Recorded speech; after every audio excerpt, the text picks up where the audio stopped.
It's that time again where we take on a new cryptid pinup. And today we're going to be doing the Hat Man.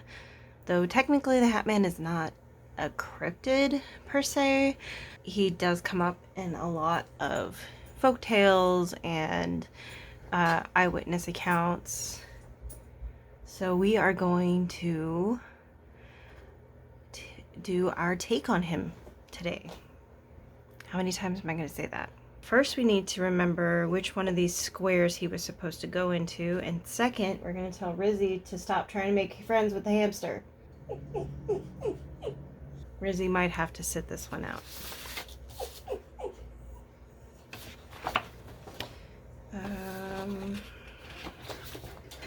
Okay. I figured it out. It's this one. Because I wrote things. Rizzy, the hamster does not want to be your friend. Do you need to go outside? Now I have to start filming with the door closed. So before we get started, I will go into a little detail about what the Hat Man is, and we will get to drawing, because I already have an idea for him. A lot of these I actually already have ideas for. The Hat Man is a figure in urban legends, most commonly linked to sleep paralysis. This is a phenomenon in which witnesses report seeing a shadowy entity dressed in an old top hat on some occasions, and on others with a fedora-type hat, typical detective hat, and sometimes a cape. The Hat Man acts like a ghost and is almost always seen just standing there. This form can simply fade away until it disappears. It has no apparent reaction to people. For example, many people have reported running into this entity, which does nothing for seconds or minutes, then moves a little and just fades away, as if it could not detect who saw it. This type of entity is sometimes listed as a ghost by those who study this phenomenon. It looks like a ghost with the shadow of a person wearing an old-style hat. Unlike a ghost, which could have visible facial features, the Hat Man is a dark shadow in its entirety, without clear bodily details. It's not always reported that it is harmless. On some occasion, Hat Man has been spoken of as a distinct entity, and many times witnesses report feeling absolute terror upon seeing him. Many have reported that this entity feeds on their terror and does not fade away. It simply withdraws, walking as any normal person would. This shadow has substance, that is, some have touched it, and many paranormal investigators believe that this entity should be studied. Many people, and this is like a worldwide phenomenon. This isn't just something that is like location specific, like a lot of these cryptids are. It's really kind of interesting, and I mean, again, it's not a cryptid per se, because it's seen more as a supernatural being, something that is beyond our realm, which some people would argue that Bigfoot is beyond our realm as well. That is the Hat Man, or at least the generalization of the Hat Man, is very much so related to sleep paralysis, because people generally tend to see the Hat Man during an episode of sleep paralysis if they are prone to things, if they're not prone to it. Many people who have frequent occurrences of sleep paralysis will see the Hat Man as a recurring figure. They also see another figure called the Hag, which is just an old woman, and she just feels very malevolent to them. These two entities tend to coincide with one another. If you see the Hag a lot, there's a chance you also see the Hat Man a lot. Also, if you're a victim of sleep paralysis, I don't know if victim is the right word, but if you experience a lot of episodes of sleep paralysis, a lot of the times there's a possibility that you would see these two entities. So maybe I should talk about sleep paralysis for a moment. I don't really have a whole lot of proper medical background to talk about in sleep paralysis in its entirety, but from the general gist of it is that it is what happens when your mind wakes up before your body, and you're just kind of trapped in your own body. What winds up happening is that you're kind of in this dreamlike state, as if you're still dreaming. And a lot of the times your mind creates these images of things in the dark, like shadow people, the hag, the hat man, things like that. However, it also comes with like these feelings of absolute dread or terror, and like something terrible is going to happen. I myself have only ever experienced sleep paralysis once, and it was during a time of great stress in my life. I had laid down to take a nap, and when I woke up a little bit and I saw this black mass at the foot of my bed just like fall underneath my beyond my mattress where I couldn't see it anymore. And I tried to scream, but my entire body was just completely locked up and I couldn't move it. And that was the first and only time I ever felt or experienced sleep paralysis. And it was terrifying. But after like a couple of minutes, I was able to start moving, get up and check everything and make sure I was indeed alone in the apartment, as I should have been. And yeah, that was a terrifying moment for me. But there are people who experience this all the time. Like, just like your body completely locks up and you can't move it, but you still can see and hear and feel things. So it's rather terrifying. And I only had to feel it once. I can't imagine what it's like to feel it multiple times, and to also see things like the Hat Man or the Hag, and to also be a part of like this huge population of people who are seeing the same things. I think there was a documentary that came out 4 or 5 years ago. I think it was just called The Hat Man, or it was called Shadow P. I don't remember. But after this, like during the documentary, the guy that was researching it, trying to get people to talk about their experiences with the Hat Man, he didn't realize that it was such a huge phenomenon, because it was something that he had experienced throughout his life, but he never knew that there were other people out there that were experiencing the exact same thing.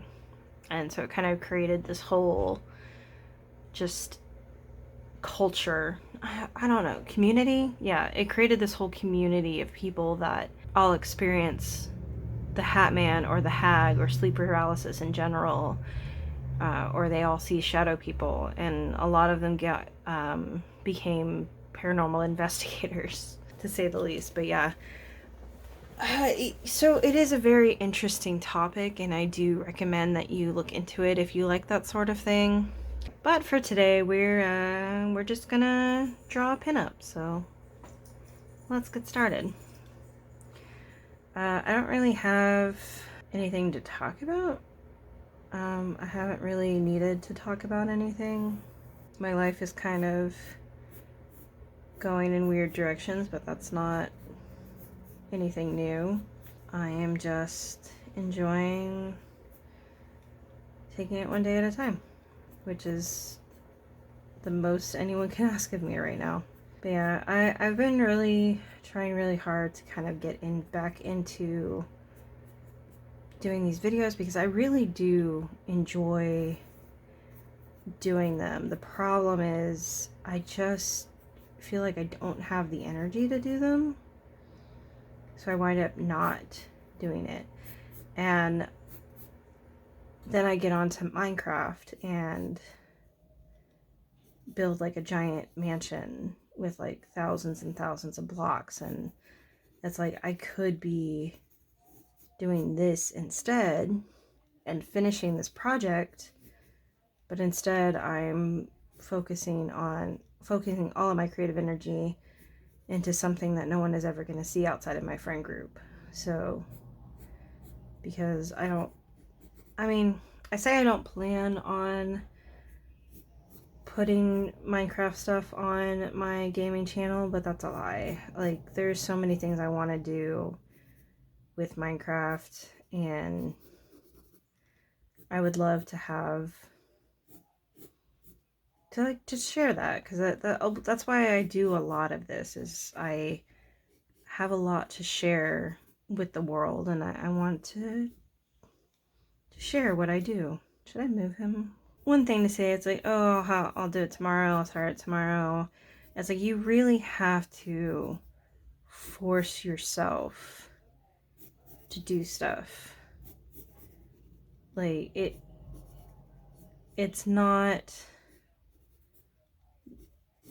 a natural thing to be like, oh, it's time to do the dishes. But I'm in the middle of building this massive mansion house. I don't really want to stop doing that, so I guess I'm going to continue to build my mansion house, and I'll just do the dishes later. And then like a week later, you're like, oh, my house smells like farts. Why? It's like, because you haven't done the dishes, you dingus. Luckily, I have a friend staying with me who has been helping with that and doing the chores and everything. It's been really helpful just to not be alone, really. One of the things that has happened is that I want to say maybe 2 or so months after we moved into this house, the door to the computer room fell off. And this was around the time that I was still helping renovate the house next door as part of like a construction job that I was working on. It was really funny because my friend Stephanie, she wanted to install the door herself. And I'm like, okay, cool. Well, this is how you, don't tell me, I'm going to figure it out by myself. And I'm like, okay, but I just want to let you know that I installed all the doors next door, so if you needed any help or advice, I can help and advise. And she's like, no, I can figure it out. It can't be that hard. And I'm like, okay. Long story short, the door didn't get installed or reinstalled. I prepped it, like I put the wood glue and the spackling in the holes that were previously there. I wanted to help even a little bit. But yeah, it turned into one of those things that just like, it's just not gonna get done right now, and that's okay. Obviously, because she passed away, she's not gonna be installing the door, so instead of going ahead and taking that initiative and installing it myself like I knew I could, I didn't. And I just kept not installing the door. And it got to the point where, because I have a friend staying with me and she has 2 little girls, and it's like, I want to start recording again, and then you can't really tell 7-year-olds to be quiet all the time, so I'm like, whatever about it. But I am going to need to have that buffer of sound on the doors, and especially like in the art room too, because that's where I'm going to be doing these vlogs, where the big art that I do, like the big pieces of art that eventually get framed and hung up on the wall, those have voiceovers. So it's not like a huge deal when they're running around doing stuff, because I will be honest, I'm probably listening to a podcast or watching videos on YouTube. I'm not one of those people who, like, I mean, kids get really loud and really obnoxious real quick, and I know this for a fact because I used to work at a daycare, and that's when I found out that I could not work in a very loud environment for very long, because the overstimulation that goes on there is atrocious. Like, I could not work at a restaurant unless it was always dead. Like, there was never any people in it ever. Like, it didn't have a busy time or anything like that. It was just always dead, and it didn't have a blender that would go off randomly. Because, like, I can't even take my order at Starbucks without that blender, like, completely ruining my brain. But yeah, this is why, like, a job like this is actually really good for me, where it's like, it's quiet most of the time, and I just have, like, occasional sound problems. where like the cars outside on the road making noise and whatnot, or the big old trucks, because I'm right off the main road of this town, not the highway, but the road itself is like the second biggest road in the town. Because I live in a teeny tiny town. I don't know if any of y'all know that about me, but man, this town is tiny. Everybody knows who I am in this town, and I moved here less than a year ago. So I guess that's okay. That's interesting. I keep meeting people. Like, I'm like, oh, how long have you lived in this town? And I'm like, for a while.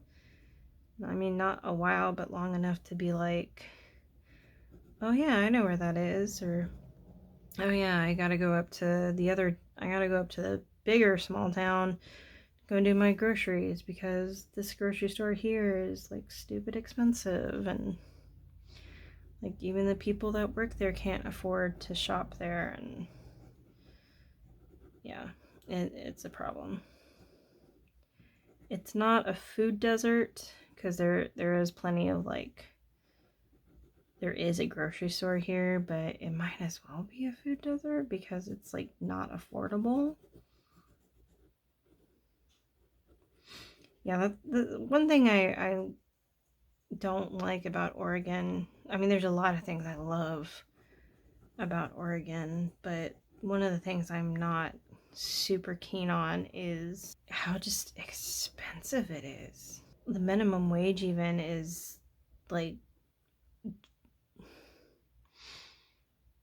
I think the minimum wage is going up to like 13 something this year, but that still doesn't seem like enough for people to live, especially like in the Portland area. Even Portland is going up to 14 something instead of 15 something.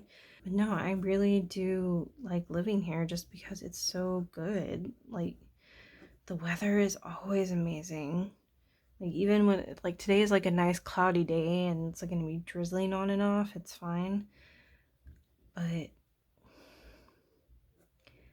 it never gets so hot that I'm like sweating or like wanting to like shear off my skin just so that I would stop sweating.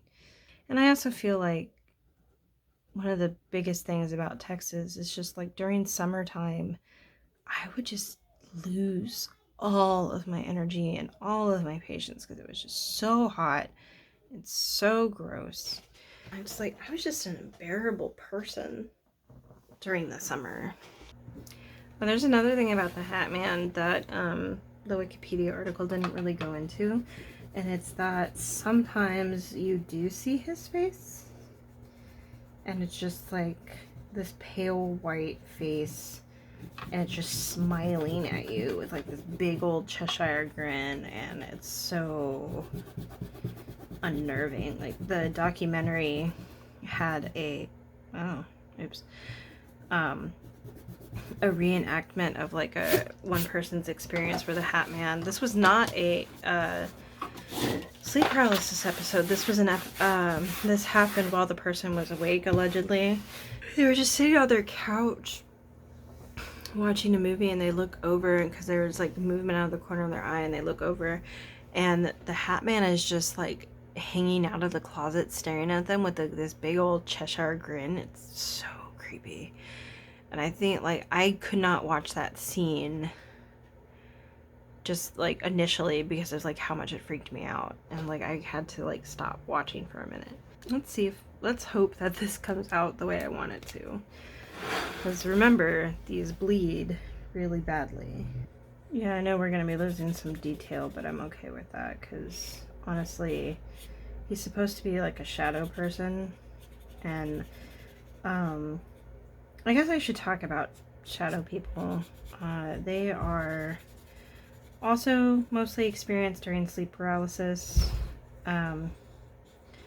because they have their visions. Like, when I had my episode of sleep paralysis, I saw a shadow person, something that it's a humanoid form that has no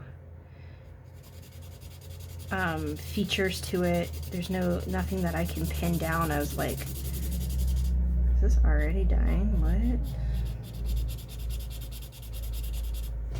Like the humanoid thing that I saw during my episode of sleep paralysis was like just like the top of a head that vanished beneath, like on the other side of my mattress. Like after that I couldn't see anything at all. Shadow people are essentially just featureless forms. Like you can kind of sort of tell that they're humanoid, but you can't make out a face or anything like that. And what they generally don't have anything to define them at all. So that's what kind of makes the Hag and Hat Man so distressing, is because you can be like, that's the Hat Man or that's the Hag, and there's so much phenomenon of these two particular creatures or entities. Like people, like their entire blogs about people who, oh crap. Okay. Whew. Nearly ruined a sketch. Yeah, so shadow people. And the problem with a lot of it is that I forget what I'm talking about. And then when I start talking again, I just start saying words, and I don't know where those words are supposed to go. So then the words kind of are non sequiturs into things that just don't have any meaning whatsoever, and that's the problem. Yeah, it sucks when you're trying to talk and draw at the same time. This just reminds me of that meme where somebody posted about how hard it is to care for certain plants, like roses. Like if you water them too much or you don't water them enough, they're just like, I'm gonna die, and then they die. But then daisies are like, oh yeah, concrete, and that's like these plants coming out of it, or is what reminded me of that. Concrete, concrete, concrete, concrete. We're gonna blend it. Blend like you've never blended before. I do like how transparent these are. We're gonna just make up lights here like we do. I'm not too concerned about proper lighting on these plants, because listen, trees are hard. One thing about this room, the door closed, is that it is very warm in here, because I have the heater on for the hamster. Like this room is like the coldest room in the house, but it also gets to apparently be the hottest room in the house. I have forgotten where my lines start and end. Oh well. Oh well. I really didn't have a plan for this one, like the background, other than I just wanted, ooh. Oh no. I just wanted him to, like, this is kind of gross, be hitchhiking. I feel like I was talking about something that I no longer remember what that something was, so I apologize if there is just a thought, that just like a half-formed thought just hanging in the air that you want the answer to, because I do not recall.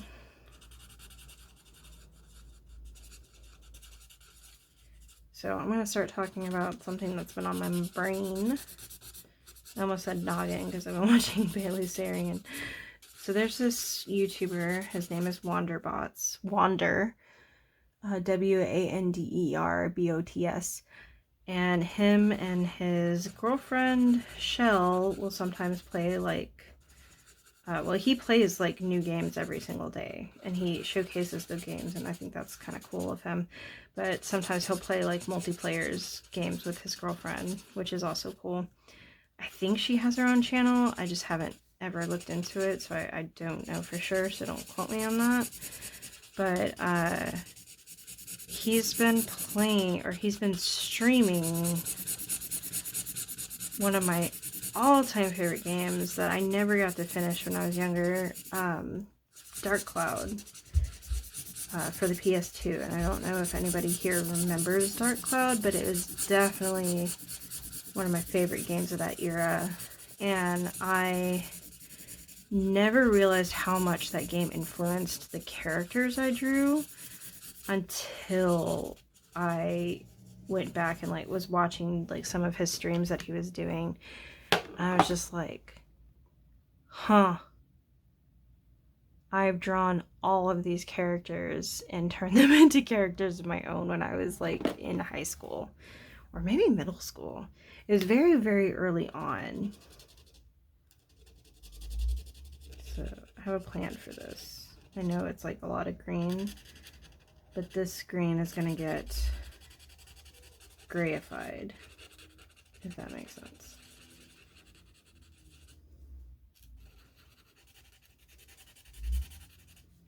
Yeah, so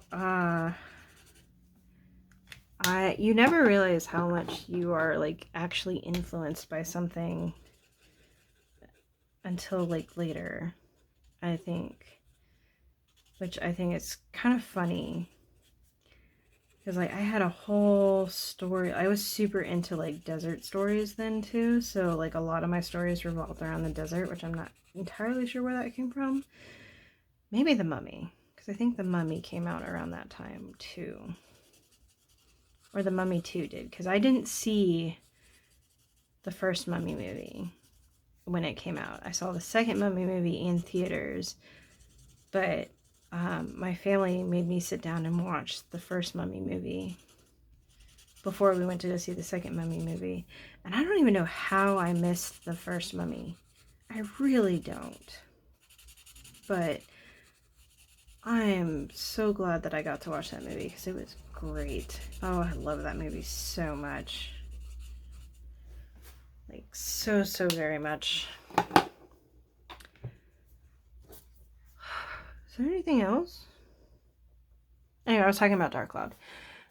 So yeah, I had this whole story set in the desert, and it was like the character designs from Dark Cloud, but in this desert setting. And Taryn was just like this little,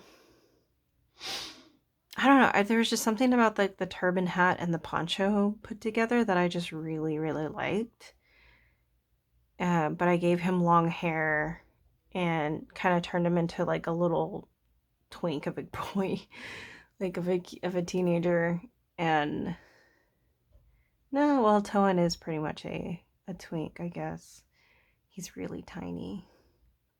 And I think he was voiced by a woman, which means nothing, but still, it's just, yeah. There's so many things that, like, because there was also like my entire obsession with Legend of Zelda, where I created like my own little Zelda fan world where Link was a girl. And I think her name was Jacqueline. I think and it's like I created my own Zoras, my own Gorons, my own Dekus. I called them different things entirely. I don't really remember what I called them, but it wasn't Legend of Zelda. It was my original characters don't steal. TM. Yeah. Yeah. It was crazy. But yeah, that's how you get started sometimes. It's like I was very proud of myself because I didn't do fan art. But now that I'm like looking back on a lot of the stuff I did when I was in middle school and high school, I'm like, this is thinly veiled fan art. Like very thinly veiled fan art. So yeah. It's not to say that I'm not bringing this up to be like, you shouldn't draw fan art, you should try really hard to be original or whatever. It's more for me to say, to give you permission to draw that fan art, if that makes sense. because I feel like a lot of us don't give ourselves enough permission to do the things that we want to do. Like if I wanted to draw Bruno from Encanto, I could, but I honestly don't want to. And it's not that I don't want, it's not that I don't like Encanto or I don't like Bruno. It's just that I wasn't inspired to draw from Encanto. I don't know. I guess because I was just, Encanto kind of threw me into like this existential crisis. So, can you imagine, like, the reason like so many people were just inspired by Encanto, like, how many of them were like, oh, this is my favorite character, and like that person is your favorite character because you are emotionally stunted or something like that, and just psychoanalyzing all those characters and realizing that you are a horribly broken human being, but that's okay because we're all horribly broken human beings, so you're not alone. But you probably should get therapy. I think with me and Encanto, it was more that I was doing a lot more self-realization. But I'm also kind of in this mental state where I don't really want to do a whole lot. I want to do stuff that's easy, and I don't want to I don't want to challenge myself, and a lot of that has to do with me dealing with the loss of a very dear friend, and like very, very recently. It's only been like a couple of months, and me realizing everything that I was doing prior to that loss, and that the thought of me getting back to that state is just really overwhelming, because I was doing a lot of things. Like I was recording games on a regular basis, I was doing these vlogs on a regular basis, I was planning on doing a big art project once a week or once every other week. And I had a schedule, and I was following that schedule, and I was doing my chores, I was keeping up with my laundry, I was taking care of the dog. There was so much that I was doing, and now to think of all of those things and to like list them out and look at all those things, it's like, how do you do all of that in one day? And specifically for me, how did I do that all in one day? When right now it's already like an hour after I started this, and I'm gonna have to take a break because I'm gonna have to make my lunch, and I'm gonna have to eat my lunch, and then I'm gonna have to clean up my dishes, because one of the things that has gotten like severely out of control has been the dishes. And so my roommate and I are like trying to tag team the dishes. So there's just a lot going on. There's so much going on. But I did one of these. I finished it.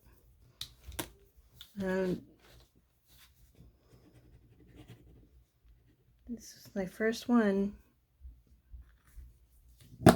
in 2022. On to the next one. The Hat Man is a figure in urban legends most commonly linked to sleep paralysis.